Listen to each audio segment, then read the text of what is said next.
Just before I get started for our luxury major superstar is going to take the stage momentarily, I do want to just mention something about, since we're talking about luxury, about our destination for AREAA. So AREAA has created a national real estate luxury designation just for our members, and we're debuting it next week. And you're probably thinking, oh my god, another designation, right? Well, this designation is the first one of its kind ever to cater to the API community. And as you know, the API community has a higher income, you buy homes usually in cash. I mean, it's definitely where if you're here today, I'm assuming you also want to serve the Asian market. So it's a great way to find out how, what's the mind of an Asian buyer, especially high net worth, what their culture is like, what they expect when you meet with them, all those tricks and trades to make sure you don't blow your cover when you meet a high net worth individual Asian buyer. The course is next month in New York. You can log on to www.aria.org/luxury. And a little bonus thing, when you sign up, you also get registration to our global luxury summit in Seattle and Vancouver. So it's cheaper, all right? All right. A man, a god, who is no stranger to luxury is my personal friend, Christophe Choo. He's going up. Oh, already. Hey, everyone. Now, before I hand the mic off to you, Christophe is going to bless us with his just spiel about your life, you know, how you got started. Just give us your pearls of wisdom, and I'm going to start take notes. Okay. Well, first of all, this is my fire. I got my mic. Am I mic'd? Can you hear me? Okay. Thank you for coming to my fireside chat. But where the hell's my fire? Is there a chimney behind that's going to open up and no? Next time. Okay. Well, it's so nice to have this fireside chat, and I'm so honored and proud to be here. Thank you, Dylan, president of AREAA here in Denver, and AREAA National for having me come out. And I really want this to be something special for you. I want you to, when you leave here today, you get one point, one idea, one thought that can help you make your life better in some way, whether it's making more money, or having more peace of mind, or having more fun in your day-to-day life, or getting nicer clothes, whatever it is that's your agenda and on your goal, I want that to be for you. So let's really make this like a fireside chat, like we're talking one-on-one. And I will look at many of you, I will point to you, and I'll ask you questions. But I want to kind of gauge our audience, because I know many of you have driven here for 4 or 5 hours. Who drove here more than 5 hours to get here? Oh, well, flights, yes. Chicago and all that. But I thank you all for coming out, so I want to give you lots of value. So who am I? My name is Christophe Choo, and I work at Coldwell Banker Global Luxury in beautiful Beverly Hills. Very blessed to be in Beverly Hills. But I didn't start in Beverly Hills, and I'll tell you a little bit about my story. So I'm half Korean and half French, so I straddle both worlds, European and Asian. But when I was young, my parents were divorced when I was 3 years old. I never knew who my dad was really when I was young. My stepfather was Chinese, but raised in Japan. So I had Korean heritage, French heritage, Chinese, and Japanese. So luckily I had a lot of interesting cultural experiences. But I didn't really connect with my Asian side because my stepfather and I didn't really get along. We were like oil and water. And my dad I didn't know. So, you know, every summer I went to France, and I would go there for 3 months. I speak fluent French. So French was my kind of side. But my mom was a hairdresser. She never made more than $45,000 a year. My stepfather worked in the rare book business. I was not a wealthy family. They had a small home and we were born, you ever heard of Echo Park in Los Angeles? Okay, well, I came from Echo Park. So people, when they just meet me, think, oh, there's that bougie Beverly Hills guy, Christophe. You know, he's so flashy and all his diamonds. He was born with money. Well, nothing further from the truth. Everything I have today and everything I am today is because I made a decision, I made a plan, I made a goal, I made affirmations, and I made it happen. Which is what every single one of you can do. And I don't care if it's more money or more time with your kids or peace of mind, whatever it is, you can achieve that if you decide on it, set your mind to it, create a plan, and make it happen. So being very young, you know, my parents didn't have a lot of money. I mean, at least what I wanted, because as a young age, I was kind of born, I just wanted luxury. I just wanted to live in a mansion, and I wanted Rolls Royces, and I wanted that lifestyle. I just was born like that, even though my parents had nothing to do. My mom was just like a simple country girl from the farm in France. And I have to say I love that upbringing, because every summer in the France, I remember being a 6-year-old with my great aunts at their farms in France, sitting in a plastic pool, quarter the size of this thing, sitting with the ducks and the swans in the plastic pool in my underwear, because I had no bathing suit. and having a great time with that. And that's what's wonderful about life is that you can be on a farm, you can be plucking vegetables in the farm, and then I can go have dinner with the queen 6 hours later and have a great time. It's all about experiences in life and creating joy. So, didn't have a lot of money. I always had a dream, even as a young kid. So at around 12 years old, I knew I wanted a good life, and I couldn't have it. So my mom had a hair salon, and she'd get there at 6 o'clock in the morning on Saturdays to do her customers' hair. And there was a customer named Karen Genova who wore a beehive. This is back in the 70s. You guys remember beehives? So she had a beehive, and she needed her apartment cleaned. And so I don't know how it happened, but my mom said, oh, my son can clean, because on Saturdays she was working, so when it was Saturdays off, my sister and I had to clean the house. That was our job. I mean, mopping floors, cleaning toilets. I mean, my mom was a working woman, so we had to do the hard work. So I used to go clean her apartment. We'd leave at 8 o'clock in the morning. I'd go there from like 8 till 11.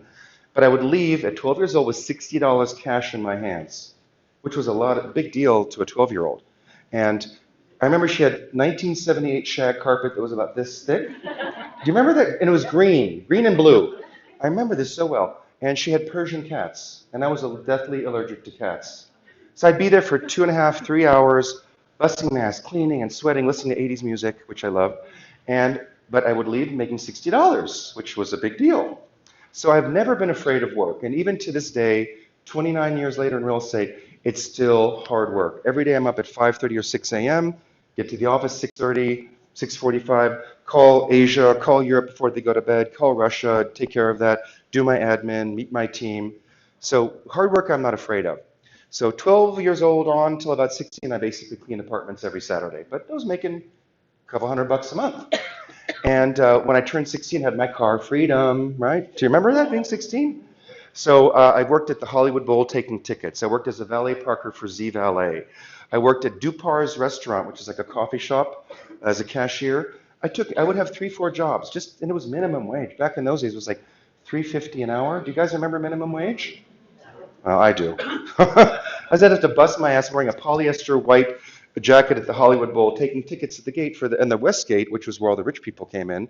I'd see the Rolls Royces come in and all the fancy people in their fancy clothes. And again, exposure. That's why so many of you that are here, good for you for being here. You need to expose yourself to the world of luxury to be luxury. And in the world of selling luxury, you have to live it, breathe it, be it in order for them to want to be it with you. So I just wanted you to know kind of how I started. So when I was, 16, I think 16 and a half or 17, now that I had my freedom, I was at a coffee shop on Sunset Boulevard with some friends, and a modeling agent stopped me and said, hey, have you ever thought of being a model? I kind of thought about it, but I never did anything about it. And he says, come interview with me and do it. So I interviewed with them, they hired me, and I became a fashion model for about 4 or 5 years. Traveled all around the world, 3, 4 months at a time. Again, being experienced into that world of luxury. We'd go to a 3-month shoot in Hawaii at these beautiful beach houses, and every night we'd be, get up at sunrise for sunrise shoot, sunset shoots, and then dinner, parties, clubs with the people that were hiring us for their shoots. So again, exposure. So first of all, expose yourself to luxury. Whatever it takes. Magazines are out nowadays. It's all about online.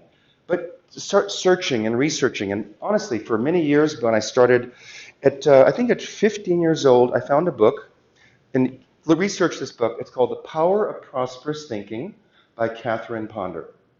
And that book transformed my life because it talked about you have to think about what you want, write down what you want, take visual pictures and have books of what you want. How many of you are visual here? Okay, almost everybody.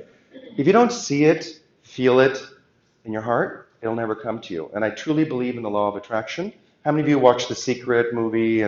Okay, it's all about the energy you put into your mind and your heart that will attract what you want. So I was modeling, and my wife now of 25 years in May, it'll be our 25th anniversary. We met in elementary school, so she knew me, but at 18 we started actually dating. And I was traveling quite a bit, and she didn't like it. Here I am gone 3, 4 months at a time in Europe, in Asia, and with all these pretty girls and models, and she's like, So she says, how about getting a stable job? And I thought, okay. I said, what'd you have in mind? She says, how about real estate? I knew nothing about real estate. I was young and dumb at 18. And I honestly thought, swear to God, I thought I drive a fancy car, I show pretty houses, and I make a lot of money. That's really what I thought real estate was all about. I had no idea about escrows, title, inspections, lenders, appraisals, all of the day-to-day stuff that we have to go through. So I remember that summer I was in the south of France in Saint-Tropez, and I had a Lumblow School, one of those old-fashioned principles books to study the class, laying on the beach at Club Saint-Gonçalves, going through the principles book, studying for my real estate exam. Came home, got my license immediately, and went to interview at the closest office to my home. I was still living at home with my family, and it was in Los Feliz, and I interviewed with the broker, Elizabeth Clark, I'll never forget it, and she said, what's your goal? I said, I'm going to make $1 million a year and drive a Rolls Royce. Well, she thought I was crazy. She didn't hire me. She thought I was crazy. So I went to the next closest office, which was Hancock Park, and I interviewed with the manager, Joe Love, and she hired me. So I went to work every day. Do you guys know what floor time is or up desk time? Okay. So I was 18 years old. Nobody my age was buying or selling real estate. And so I would be at the up desk 2-3 times a week. I was doing 2 or even 3 open houses a week, Saturdays and Sundays, because that's all I knew is you do open houses, you sit at the up desk, and you wait for things to happen. Well, nothing was happening. I think the first year I got one listing. It was a $43,000 co-op, and I made $1,753. I remember it very well. Because, when you get licensed, you have to pay for your cards and your signs and your insurance. And I was at a way big loss by the end of the first year. And my manager came up to me and she said, Christophe, you've been here for over a year. You've only done one deal. You've got 90 days or you're out of the office. And I'm like, oh shit, now what? I didn't want to be kicked out of the office at 19 years old. So I went to a Roger Butcher seminar. You ever heard of Roger Butcher, anybody? This is old time, like 1990. It was a class about prospecting expired listings and for sale by owners. He taught us for 3 days on how to call expireds, door knock expireds, and for sale by owners, and having a script to follow. So what I did, I went back to the office. I started writing handwritten notes to every single expired. I started calling every single expired and door knocking every single expired. And I got involved in coaching right away. I was 22 or 23 years old. I hired Mike Ferry as my coach in those days. And I remember it was at the summit in Palm Desert, and it was $1,000 a month to be in coaching. And I just knew I think I made $40,000 that second year or third year. And I thought, okay, it's $12,000 for the year, but I knew in my mind, $12,000, $120,000 return on my investment. I just knew it. So I signed up. And I was afraid my credit card wouldn't go through. Because I wasn't sure if it was, you ever had that time your credit card doesn't go through? Well, I was afraid, but it went through, thank God, and I started coaching. So I've had a coach in real estate now for 23 of my, or maybe 25 of my 29 years. So I truly believe always in learning, growing, bettering myself, going to conferences, meeting new people. There's always something I can learn from everyone I go to. So I just started doing the hard day-to-day grunt and grind of just calling. Who here actually calls expired listings and for sale by owners? I have before. You have before, yeah. Well, I have to admit I don't really do it so much now. I have team members that do it for me. And I just tell them, I said, look, it's real simple. I said, all you need to do is get me a name and number of someone who wants to sell that I can talk to. You don't say anything, just get me the name and number. Let me go in, we'll meet them, I'll close them. I'm a good closer. So, but yeah, I don't have but I was calling literally 3 hours a day. I beat the office before 7 a.m. I do half an hour of role play, just role playing the scripts, half an hour role play handling objections. Then I get on the phone, 8 a.m. till 8:50, 10-minute break. 9 o'clock, 9:50, 10-minute break. I literally, and then afternoon between 3 and 6 was appointment setting time. So that's how I built my business. Now, and originally my office was in an area called Hancock Park in Los Angeles. And back in those days, when I moved from Hancock Park to Beverly Hills about 22 years ago, I was doing about 75 transactions a year. Average price was about $258,000. And I was one of the, I think, second or third top agent in the office. But in Hancock Park, I felt stifled. The top end of the market at that time was about $3.5 million. I knew I wanted bigger deals, and my social world I had built was basically in Beverly Hills. So I thought, I got to move to Beverly Hills.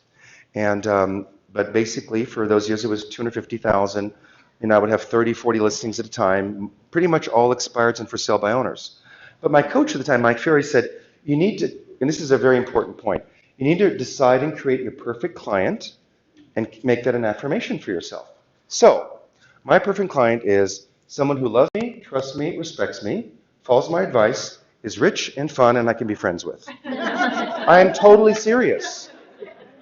It's so ingrained in my mind and in my soul from 25 years ago. that whenever I meet a new potential client, that kind of screen filter is there automatically. Luckily, I'm in a position now where if I don't like someone, I can say, you know what, I can't be of service to you. If they're, just some of those toxic clients that are nasty and mean that just drive you crazy, you got to get rid of them. I had a major listing that was close to $50 million for a year last year, and 2 weeks into the listing, instinctively I thought, you know what, I don't think I should work with these clients. But I stuck with it. I said, you know what, they're going to see who I am, see what I do, and they're going to come around, and they're going to, well, a year later, we canceled the listing, still in the market a year later, and it was the best thing I've ever done. So sometimes you do have to fire clients.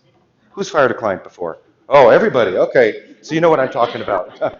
So how many of you have actually set up in your mind what you want for a client? How many of you are going to do it now? Good. Really, really, really important. And just write it down as one of your affirmations and just ingrain it in your mind so that you attract what you think about. There's a book by James Allen called As a Man Thinketh. What you think about is what you attract. So anyways, so how did I get from $250,000 houses to, my average price point now is about 10.5 million. So it's obviously changed quite a bit. And I don't do 75 deals a year. It's a different marketplace.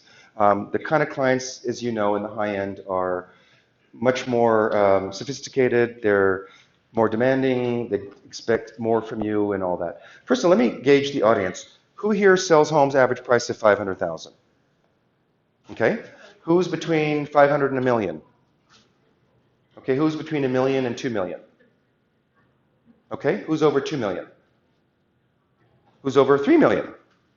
Okay, so basically, because I would guess here in Denver, luxury is about 800,000 to 1.2 million. Is that correct? Okay, got it. So look, Beverly Hills is Beverly Hills. Don't look at what we do and what we call luxury. Just take the advice and know it works for everyone. So how do you attract luxury clients?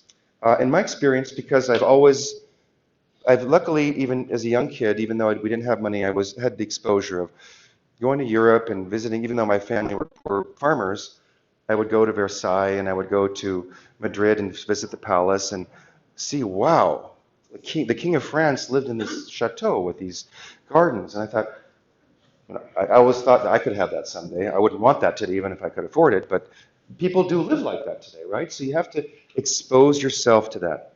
But rich people want to work with people that are like them. And that's really the truth. My business for high-end is primarily today my social sphere, 95%. People we know that we've met through my charitable organizations, being a board member of homeless shelters and spending time and money and efforts. When you give to the community without expecting something in return, people see that and are attracted to it. It's a law of attraction. You want to do things in your own world, and whether it's helping your school out, and maybe in your school, we have no kids, but in your school you have 2 kids, and in that school there's like a core group of parents that have all the expensive homes. Get back to the school, get involved with the families, get to meet people, and put yourself out there. Don't be afraid to say hello to people. We're all kind of fearful, we're all kind of nervous, and we don't know what to say, or just walk up to someone and say, hey, I'm Christophe, what's your name? Your kids go to this school? That's wonderful. So look at your world and how you can build on your world. Many of you heard of Gary Vaynerchuk, and I have to talk to the Edge guy, about how you guys had Gary Vaynerchuk come to speak, because Gary Vaynerchuk, who knows who Gary Vaynerchuk is? Well, most of you. So I know Gary, and I was at lunch with him and a conference with him 12 years ago, right when Google bought YouTube. And Gary says to me, Christophe, you're Mr. Beverly Hills, your lifestyles are the rich and famous. He says, you need to start doing videos, and you need to start being a DJ for content in your community.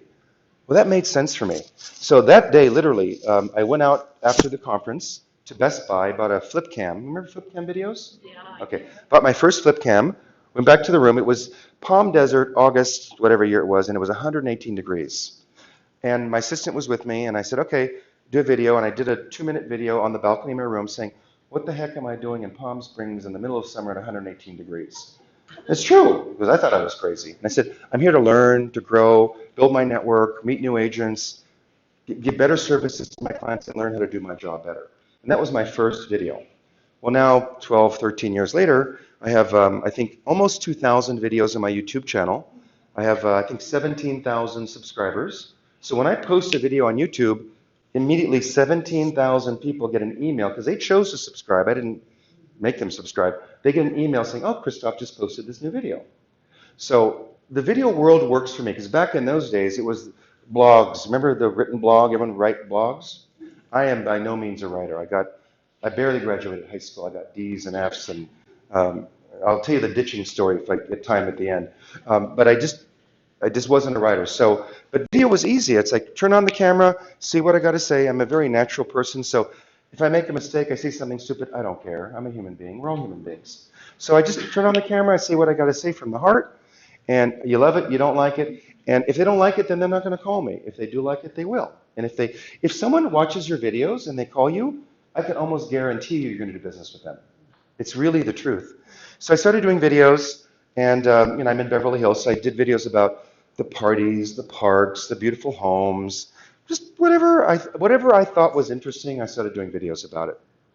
And it was a platform that really worked well for me, but I was not a writer, so I was so happy to be done with blogs because I go to a party, I take great photos, and then it would take me like 4 hours or 3 hours to write 2 paragraphs.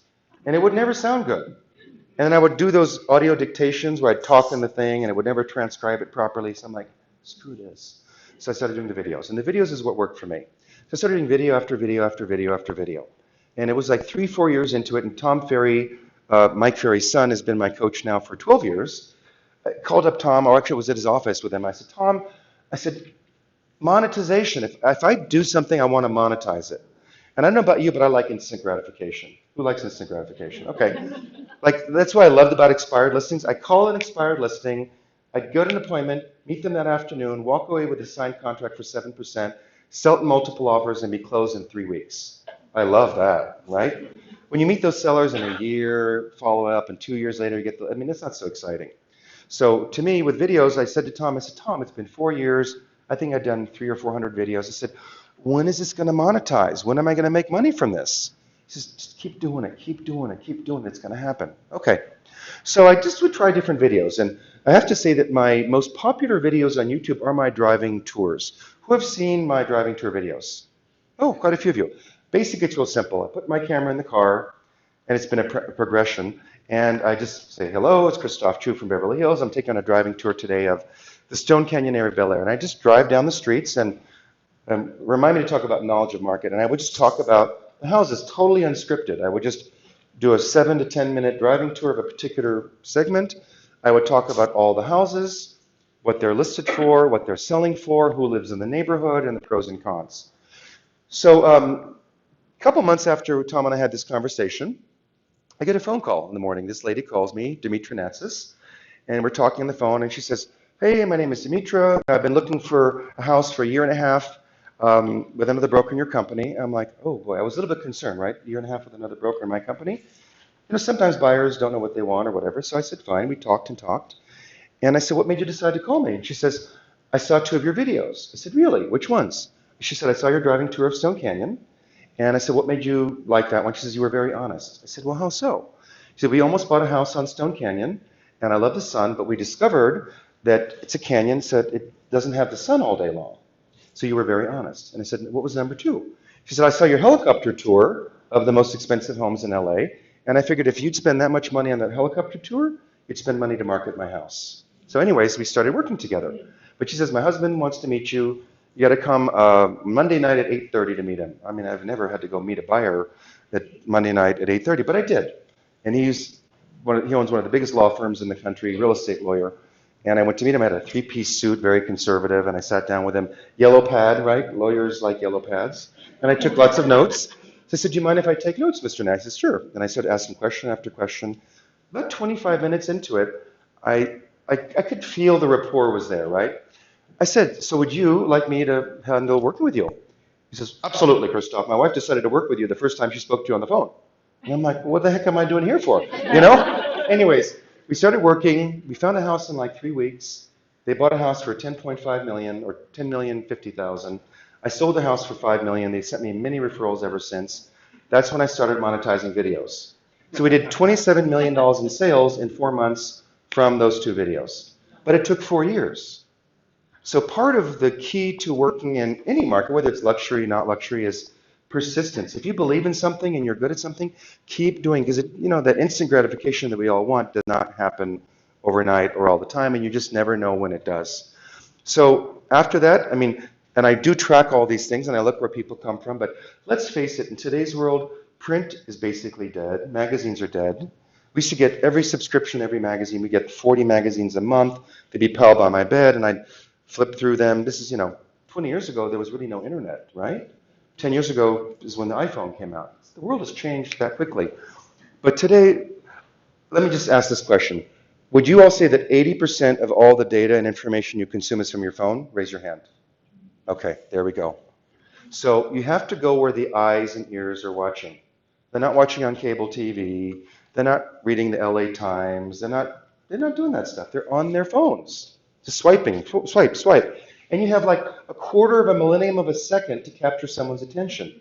Either a great photo or a quirky clip from a video that's like, what the heck's that? Or a couple words like, last week I did one, I said, the ugly side of real estate, because I was doing a live video about sewer inspections.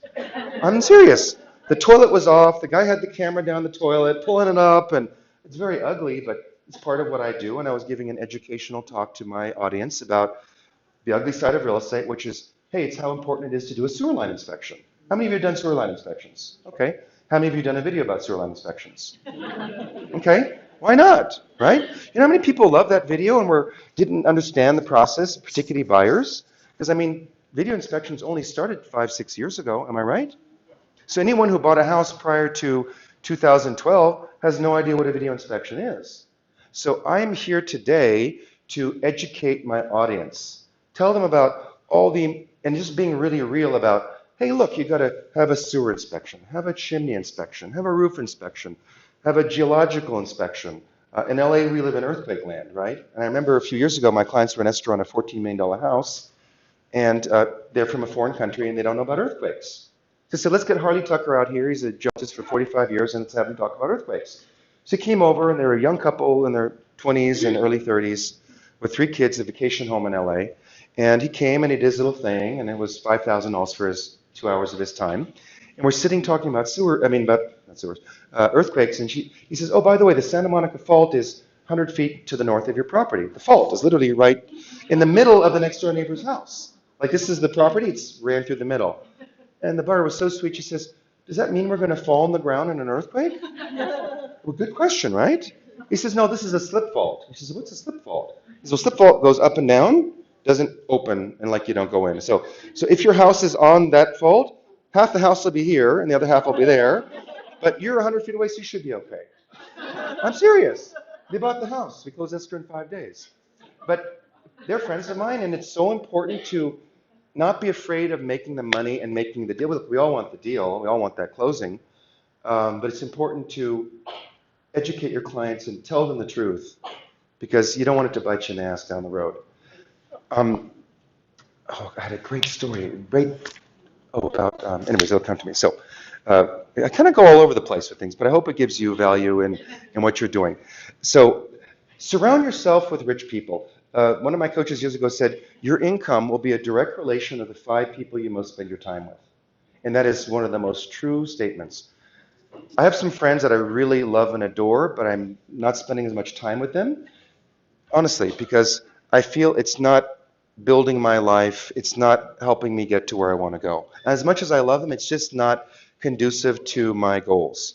So really pay attention, and as hard as it is to not want to spend time with friends that you really enjoy, and they're fun and they're interesting, but it just, sometimes the cycles end and you got to kind of close it out and go somewhere else, because if you leave toxic things in your life that aren't good, it closes you from other opportunities. And you want to be open to things. So me, day to day, we love art and antiques and furniture and travel and fashion. And so the more you do the things you really, really love, that's when people will be attracted to you. Colorado's a marijuana state now, right? Okay, so I'll tell you a funny story about marijuana. Kenny talks about marijuana, so I can talk about marijuana. So I was at a preview for Christie's at a jewelry preview. I love jewelry. And I went outside for a cigarette, and this woman was sitting there talking, and She says, want to have a joint, which we did. And she says, you know, I've had my house for sale for 6 months, and it hasn't sold. Come talk to me about it. So I did. And went to her house, sat down, no presentation. She just pulled out a joint. She says, let's sit and talk. We chatted. And I told her what had to happen. It was 7% commission. The price was wrong. I listed it. That Sunday open house, sold it to my own buyer, and double-ended the deal.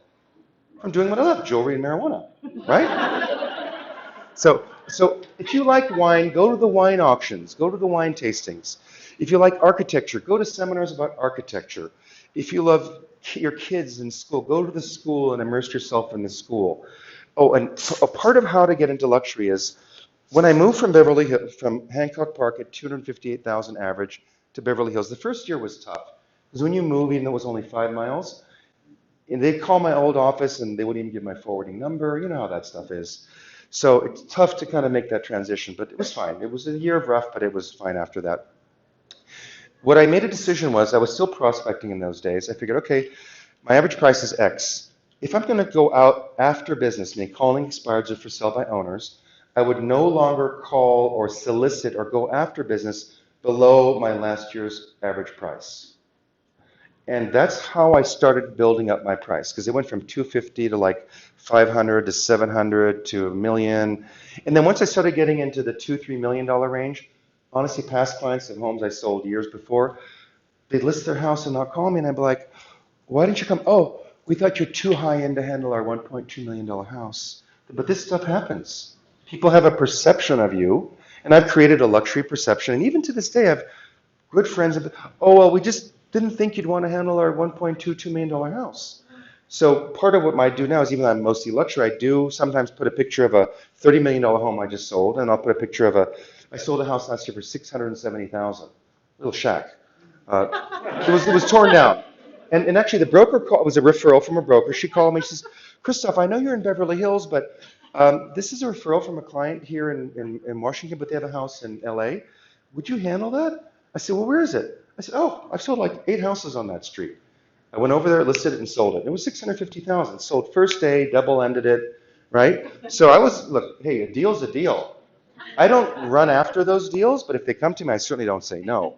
It's called bread and butter income, right? We all need bread and butter income. So even last year we sold $550,000 condos, $700,000, $800,000. And when I get those leads, I give it to my team, because I don't usually work with a lot of buyers at that level. But never turn down a deal. But one of the important things about real estate is knowledge. I'd say to break in the high end is knowing every detail about every house. Because I don't know about you, but the rich people in my market, it's like a little private world. I mean, Beverly Hills is like 30,000 residents, but in the world of wealthy real estate, we go to these parties, everybody knows each other. When you're at that level of, you shop on Rodeo Drive every day, you go to all the charity events, you have a 10, 20, 30 million home, it's a private club. It's like being in a country club, but it's a virtual country club, because we all live in different parts of town. So you have to know your information. So my first listing, 30 million, was 12 or 13 years ago. And prior to that, my high sale was 5.5 million, which was a referral from a broker, by the way, which is what's so important about being part of an organization like this, is meeting as many brokers as you can. And I know many of you, but many of you I don't. So please come up to me and introduce yourself. I'd love to get to know you, because you never know when I have a buyer for your area or a seller lead for you, or you may have one for me, and let's build our network and grow our business. So what was I talking about? About a referral, right? Oh, the referral. So it was a referral. It was a $5.9 million property, and that was my highest sale at that point in time. But who goes on Caravan? Tour. Tour. Who goes on tour? Only 5 or 6 of you? So, just being really honest, I think you guys are making a huge mistake. I have gone on Caravan every day of my career for 29 years, unless I'm out of town. And our Caravan tours are, in the old days it was office tour, like we'd have office listings, we tour our office listings. That's done. We don't do that anymore. But every Tuesday in our market from 11 to 2, we have the Brokers Caravan, where all the new listings, the price reductions are open for the brokers. Like clockwork, 11 a.m. I'm at the first door, and I leave at 2, and I see as many houses as I can. And I remember this wonderful friend of mine, Betty Kelly, who was in my office, been broker for 40 years. She would come with me just for fun, to come with me on Caravan. And she would say to me, why are you wasting your time looking at all these listings over 5 or 10 million? You don't have buyers for those houses. I said, Betty, I may not today, but if I do tomorrow, I know what to sell them. So, I've been doing this for a long time, and then out of the blue, a friend of ours, we'd been to their home, and they had truly one of the most beautiful estates in Los Angeles at that time. And so we go to their house, and I was like, oh, what a gorgeous house. On a Sunday morning at 8:15, I'm at the office. The phone rings, and it's my friend. He says, it's Steve. You know, we're moving out of the country. We want to talk to you tomorrow morning about selling our house. Great. And I knew the house was $20 to $30 million range. This is 12 years ago. Today it's about 50 million. So I was very excited, of course, but then I was very nervous because I'm like, oh shoot, my high sale was 5 million. This house is like 30 million. But I was mentally prepared. I had seen every single house on the market in that range. I knew it down cold.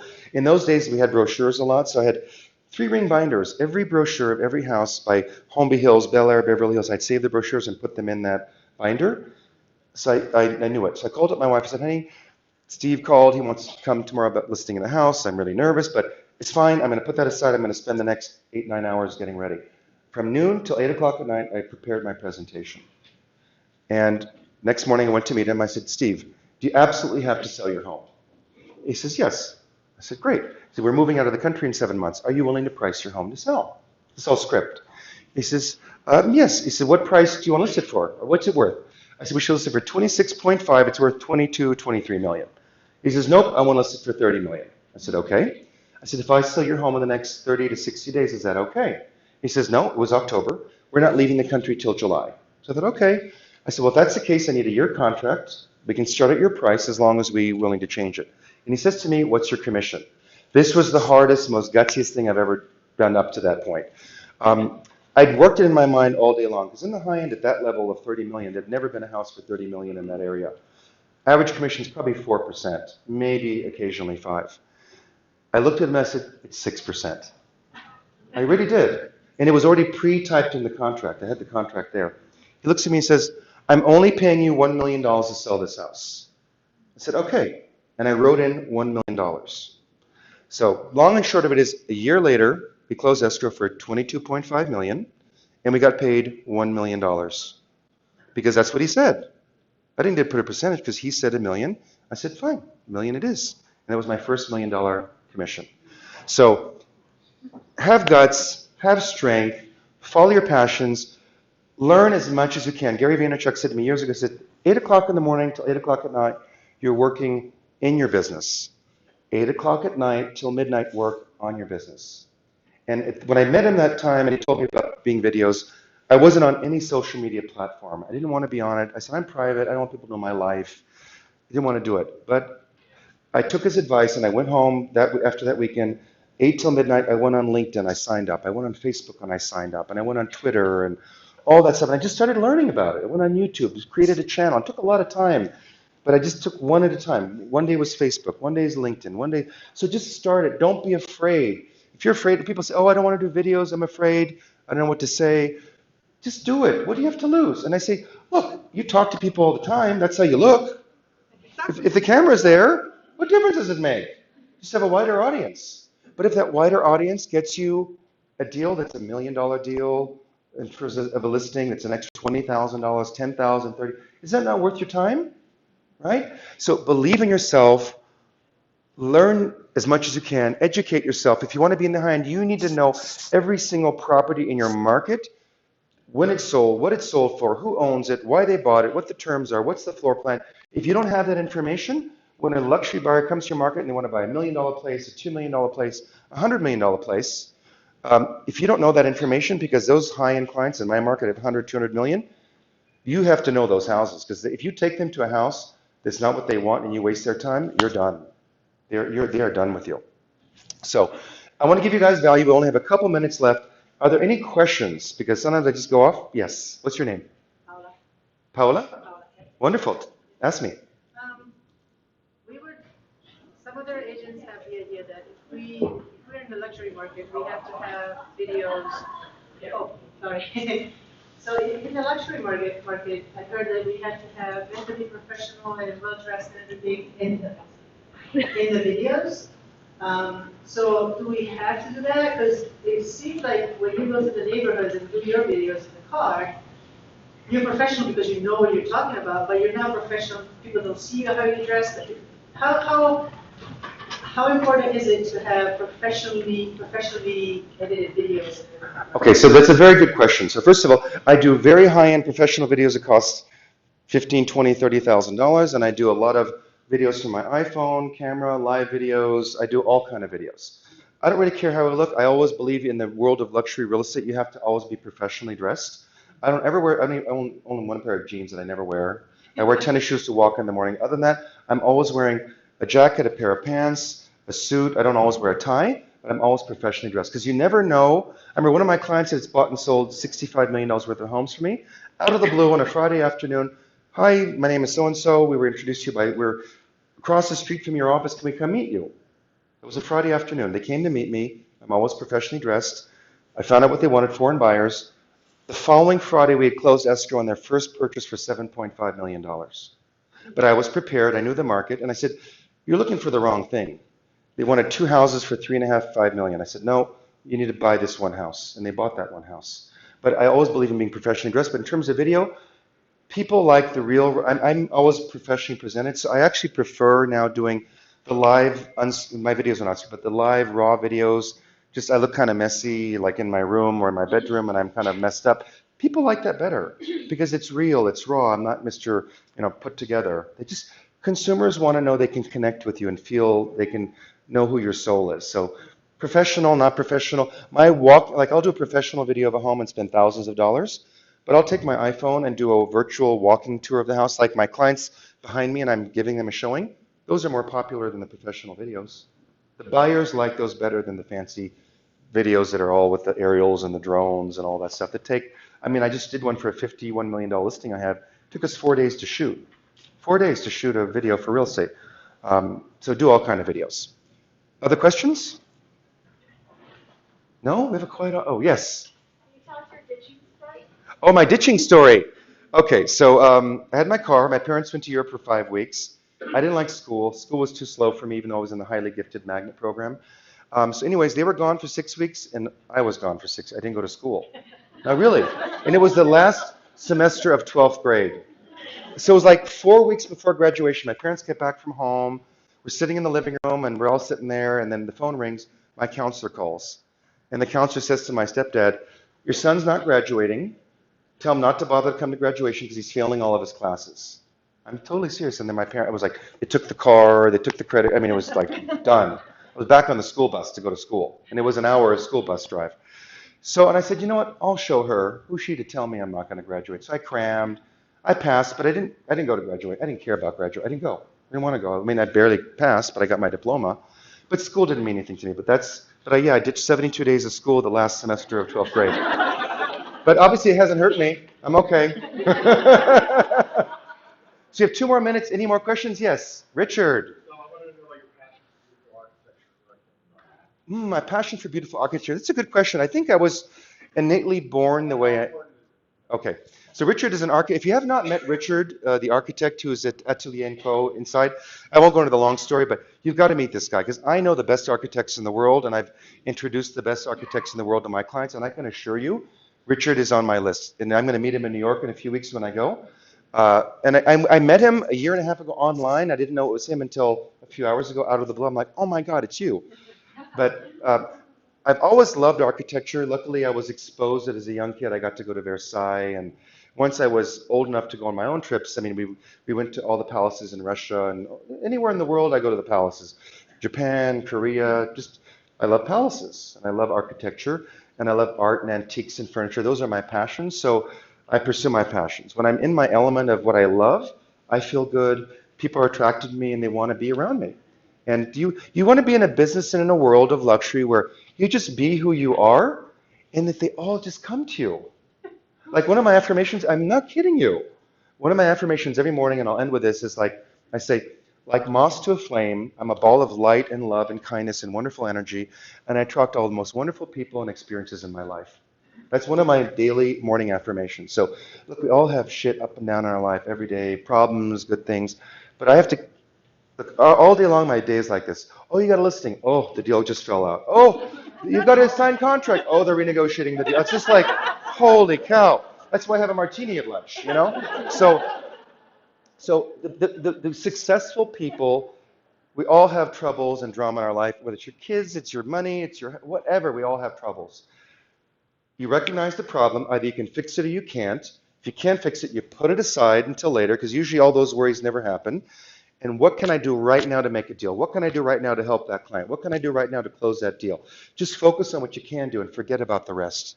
Because if we get caught up in the stress and the problems that happen and the aggravation of our day-to-day lives, we can be paralyzed. So just be yourself, be in love with yourself, be in love with your clients, do what you can for everyone around you, and the universe will give you blessings and make it nice for you and make your life luxury. Okay?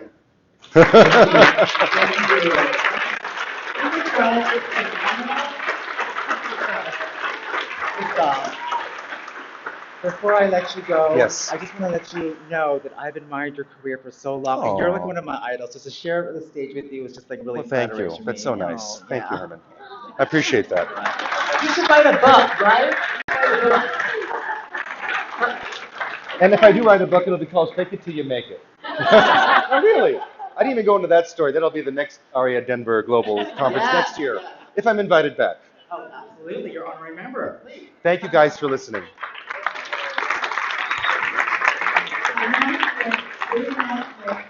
Breakout session.